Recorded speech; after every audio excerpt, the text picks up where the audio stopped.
আসসালামু আলাইকুম, কী অবস্থা সবার? অনেকক্ষণ ধরে চাঁদের দিকে তাকিয়েছিলাম। হঠাৎ একটা ইন্টারেস্টিং থট মাথায় এলো, মনে হলো যে আপনাদের সাথেও শেয়ার করি।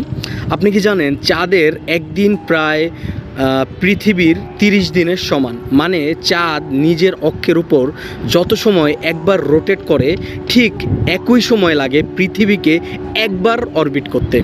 এই কারণে আমরা সবসময় চাঁদের শুধু এক সাইডই দেখতে পাই, অন্য পাশটা আমরা কখনোই ডিরেক্ট দেখতে পাই না।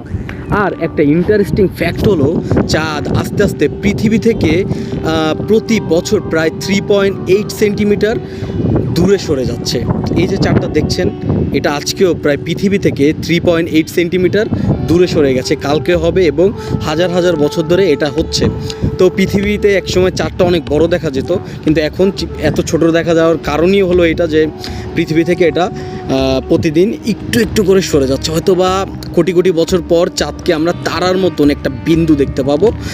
হয়তো বা দূর থেকে আর তার থেকেও আর কয়েক বছর পৃথিবী যদি থাকে, চাঁদ হয়তো বা আমরা দেখতেই পাবো না।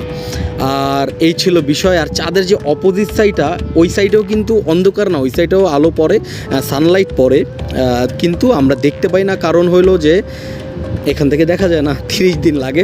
সবাই ভালো থাকবেন। ইনফরমেশনটা ভালো লাগলে লাইক শেয়ার করতে পারেন। আসসালামু আলাইকুম।